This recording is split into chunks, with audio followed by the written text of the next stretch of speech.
Hello friends, ഇപ്പം നമ്മൾ ചീനച്ചട്ടി അടുപ്പത്ത് വെച്ച് ചൂടായതിന് തന്നെ ഞാൻ 1 ടേബിൾ സ്പൂൺ വെളിച്ചെണ്ണ ചേർത്തിട്ടുണ്ട്. ഇപ്പോൾ വെളിച്ചെണ്ണ ചൂടായത് നമ്മൾ കടുക് 1/2 ടീസ്പൂൺ കടുക് ചേർത്ത്, ചെറിയ ടീസ്പൂണ് 1/2 ടീസ്പൂൺ കടുക് ചേർക്കുന്നുണ്ട്. അപ്പോൾ അതിൻ്റെ കൂടെ ഒരു 1/4 ടീസ്പൂൺ ഉഴുന്ന് പരിപ്പും കൂടി ചേർക്കണം. അപ്പോൾ ഇതൊരു 1/4 ടീസ്പൂൺ ഉഴുന്ന് പരിപ്പുണ്ട്. അപ്പോൾ അതും കൂടി ചേർത്ത് രണ്ടും കൂടി ഒന്നിച്ച് ഇങ്ങനെ കടുക് പൊട്ടി ആ ഉഴുന്ന് പരിപ്പിൻ്റെ കളറും കൂടി ഒന്ന് മാറിയാൽ മതി. കരിഞ്ഞു പോകരുത്. ഈ സമയത്ത് തീ സിമ്മിൽ തന്നെ വെക്കണം, അല്ലെങ്കിൽ പെട്ടെന്ന് കരിഞ്ഞു പോകും. അപ്പോൾ അതിൻ്റെ കൂടെ 2 ഉണക്കമുളക്, ചുമന്ന മുളക് 2 മുറിച്ച് ചേർക്കുക. അപ്പോൾ അതും കൂടി ചേർത്ത് ഒരു 2 തണ്ട് കറിവേപ്പില ഒന്ന് മിക്സ് ചെയ്ത് കൊടുക്കണം. ആ ചുമന്ന മുളക് ഒന്ന് വറുക്കാൻ വേണ്ടി ഒന്ന് മിക്സ് ചെയ്ത് കൊടുത്തു. അപ്പോൾ 2 തണ്ട് കറിവേപ്പിലയും കൂടി ചേർത്തു. അപ്പോൾ അത് കറിവേപ്പിലയും കൂടി ചേർത്ത് കഴിഞ്ഞിട്ട് ഒന്ന് അതിൻ്റെ കൂടെ ഉള്ളി ചേർക്കുക. ഒരു 10-15 ചെറിയ ഉള്ളിയാണ്. ചെറിയ ഉള്ളി കഷ്ണമായിട്ട് നന്നായിട്ട് മുറിച്ച് അതിൽ ചേർക്കുക. ചേർത്ത് ഒന്ന് മിക്സ് ചെയ്ത് കൊടുക്കണം. ഫ്രണ്ട്സ്, ചെറിയ ഉള്ളി ഇല്ലെങ്കിൽ വലിയ ഉള്ളി ആണെങ്കിലും മതി. ഇതിന് പകരം വലിയ ഉള്ളി ചെറുതായിട്ട് മുറിച്ച് ചേർക്കാം. ഞാൻ ചെറിയ ഉള്ളിയാണ് ചേർക്കുന്നത്, അതാണ് ടേസ്റ്റ്. പിന്നെ ഒരു 5 തക്കാളി എടുത്തിട്ടുണ്ട്. നാടൻ തക്കാളിയാണ്. അപ്പോൾ നാടൻ തക്കാളിയാണ് ഇതിൻ്റെ ടേസ്റ്റ്. ഞാനൊരു തക്കാളി കൂട്ടാനാണ് കാണിക്കുന്നത് കേട്ടോ. അപ്പോൾ നമ്മുടെ ഒരു സബ്സ്ക്രൈബർ തക്കാളി കൂട്ടാൻ എങ്ങനെ ഉണ്ടാക്കുന്നു എന്ന് കാണിക്കാമോ എന്ന് ചോദിച്ചിട്ട് കുറേ ദിവസമായി. എനിക്കിപ്പോഴാണ് സമയം കിട്ടിയത്. അപ്പോൾ അതാണ് ഈ വീഡിയോയിൽ ഞാൻ കാണിച്ചിരിക്കുന്നത്. അപ്പോൾ നിങ്ങൾക്ക് എല്ലാവർക്കും ഇത് കണ്ട് ഇതേപോലെ തന്നെ ഉണ്ടാക്കി നോക്കണേ. ഇതേ ചുമന്ന ഉള്ളി നന്നായിട്ട് കളറൊക്കെ മാറി വഴറ്റി, കളറൊക്കെ മാറിക്കഴിഞ്ഞാൽ ഒരു 2 പിഞ്ച് മഞ്ഞൾപ്പൊടി ചേർക്കാം. അധികം ചേർക്കരുത്, 2 പിഞ്ച് മാത്രം മഞ്ഞൾപ്പൊടി ചേർത്തു. പിന്നെ എരിവിന് ആവശ്യമുള്ള മുളക് പൊടി ഞാൻ 1 ടീസ്പൂണാണ് ചേർക്കുന്നത്.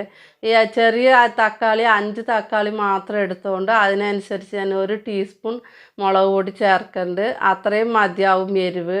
അല്ല, ഇതിലും എരിവ് നിങ്ങൾക്ക് കുറവാണ് വേണ്ടതെങ്കിൽ മുളക് പൊടി കുറച്ചിടുക. കുറച്ചുകൂടി മുളക് പൊടി തീരെ കുറച്ചാൽ മതി. അതിനനുസരിച്ച് നിങ്ങൾ കുറച്ചും കൂട്ടി ചേർത്താൽ മതി. അപ്പോൾ തക്കാളി നന്നായിട്ട് മിക്സി ജാറിൽ അരച്ചെടുത്തിട്ടുണ്ട്.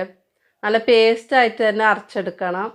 ഇപ്പോൾ വഴറ്റി ഈ മഞ്ഞൾപ്പൊടി മുളക് പൊടിയൊക്കെ നന്നായിട്ട് വഴറ്റി അതിൻ്റെ പച്ചമണം മാറി കഴിഞ്ഞിട്ട് തക്കാളി അരച്ചതും കൂടി ചേർത്തിട്ടുണ്ട്. അപ്പോൾ ഇങ്ങനെ മിക്സി ജാർ കഴുകി കുറച്ച് വെള്ളം അതിൽ ചേർക്കുക. അധികം വെള്ളം ചേർക്കരുത്.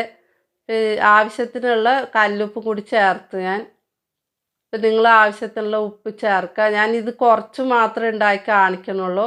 അപ്പം അതുകൊണ്ട് ഞാൻ അതിനനുസരിച്ചുള്ള മുളക് പൊടി ഉപ്പൊക്കെയാണ് ചേർത്തത്. നിങ്ങൾ കൂടുതൽ ഉണ്ടാക്കണ്ടെങ്കിൽ തക്കാളി കൂടുതലാണെങ്കിൽ അതിനനുസരിച്ചുള്ള എരിവിനുള്ള മുളക് പൊടി ഉപ്പും ഒക്കെ കൂടുതൽ ചേർക്കുക. അപ്പോൾ നന്നായിട്ട് തിളയ്ക്കുന്നുണ്ട്. അടച്ച് വെക്കുക. അടച്ച് വെച്ചാൽ പെട്ടെന്ന് തിളയ്ക്കും. തിള വന്നു കഴിഞ്ഞാൽ തീ കുറച്ച് വെക്കണം. തീ കുറച്ച് വെച്ച് പതുക്കെ തിളപ്പിക്കണം. പിന്നെ ഒന്ന് കുറുകി വരണം കേട്ടോ. ഒന്ന് കുറുകി വന്ന് ലാസ്റ്റ് കുറച്ച് മല്ലിയില അരിഞ്ഞ് ചേർക്കുക. ലാസ്റ്റ് ഇറക്കണ സമയത്ത് മതി മല്ലിയില അരിഞ്ഞ് ചേർത്ത് തീ ഓഫാക്കുക.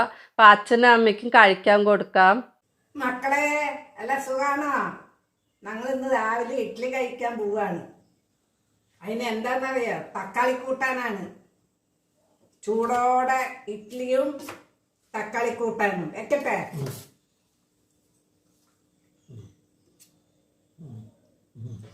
തക്കാളി കൂട്ടാൻ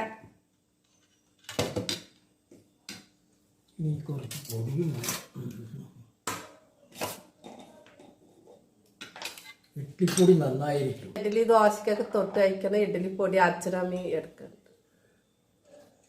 എണ്ണയൊന്നും കഴിക്കണ്ട, വെറും പൊടി തൊട്ട് കഴിച്ചാൽ ഇഡ്ഡലിക്ക് നന്നായിരിക്കും. സൂപ്പർ ഇഡ്ഡലി കണ്ടില്ലേ? സൂപ്പർ ഇഡ്ഡലിയാ. ക്രിസ്പി ഇഡ്ഡലിയാണ്.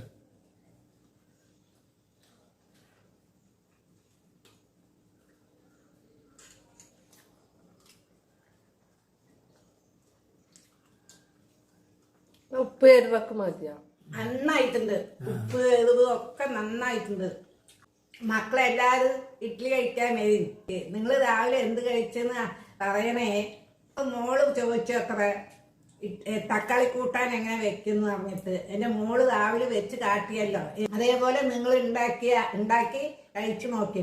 പെട്ടെന്ന് ഉണ്ടാക്കണ പണിയാണിത്. കുറേ നേരമൊന്നും പിടിക്കില്ല. എല്ലാത്തിനും തൊട്ട് കഴിക്കാം. നല്ല രുചിയുള്ള തക്കാളി കൂട്ടാനാണ്. സൂപ്പർ. ഈ തക്കാളി കൂട്ടാൻ ദോശക്ക്, ഇഡ്ഡലിക്ക്, അപ്പത്തിന്, ചപ്പാത്തിക്ക് ഒക്കെ ചോറിനും കൂടി ഒഴിച്ച് കഴിക്കാം. നല്ല രുചി ഉണ്ടാവും മക്കളെ. നിങ്ങളെല്ലാവരും ഉണ്ടാക്കി കഴിച്ചു നോക്കി. ഇതുവരെ ഞങ്ങൾ ഇടുന്നതൊക്കെ നോക്കിയിട്ട് സപ്പോർട്ട് ചെയ്യരുന്ന്, ലൈക്ക് ചെയ്യരുന്ന്. വളരെ നന്ദിയാണ്. സന്തോഷമായിട്ട് എല്ലാവർക്കും താങ്ക് യു. എല്ലാ സബ്സ്ക്രൈബേഴ്സിനും താങ്ക് യു. ഈ കാണുന്ന എല്ലാ വ്യൂവേഴ്സിനും സബ്സ്ക്രൈബേഴ്സിനും ഞങ്ങളുടെ എല്ലാവരുടെയും ആയിട്ട് താങ്ക് യു. വളരെ വളരെ നന്ദി. തക്കാളി കൂട്ടാനിൽ എല്ലാം റെഡിയാ, കറക്റ്റ് ആയിട്ടുണ്ട്. ഇട്ടതൊക്കെ ഉപ്പ് എരിവൊക്കെ മതിയാ. സൂപ്പർ ആയിട്ടുണ്ട്. ടേസ്റ്റ് ഭയങ്കരം. ഞങ്ങൾ ഇടുന്നതൊക്കെ കാണുന്നുണ്ടല്ലോ, അതുകൊണ്ട് വളരെ നന്ദി, വളരെ സന്തോഷം ഞങ്ങൾക്ക്. ഇനി അതേപോലെ നിങ്ങൾ ഇടണം മക്കളെ. എൻ്റെ 2 മുട്ടും തേമാനാണ്, അതുകൊണ്ട് കുറേ നേരം നിന്നും പണി ചെയ്യാൻ സാധിക്കില്ല. ഇനി എൻ്റെ മോളാണ് ഒക്കെ ഉണ്ടാക്കി കാട്ടണത്. ഞങ്ങൾ കഴിക്കാൻ പോകുമ്പോൾ എങ്ങനെയെന്ന് പറയാ, കഴിച്ചു നോക്കിയിട്ട്. ഇനി ഇടുന്നതൊക്കെ നിങ്ങൾ എല്ലാവരും കണ്ടിട്ട് സപ്പോർട്ട് ചെയ്യണേ, ലൈക്ക് ചെയ്യണേ, മറക്കാണ്ട് ചെയ്യണേ. നീ കമന്റ് ചെയ്യണേ, മറക്കരുത്. സബ്സ്ക്രൈബ് ചെയ്യണേ മക്കളെ, മറക്കാണ്ട് ചെയ്യണേ. അച്ഛനെയും അമ്മേനെയും ആരും മറക്കാൻ പാടില്ല. ഒക്കെ കാണണം. അടുത്ത വീഡിയോയിൽ കാണാം. ബൈ.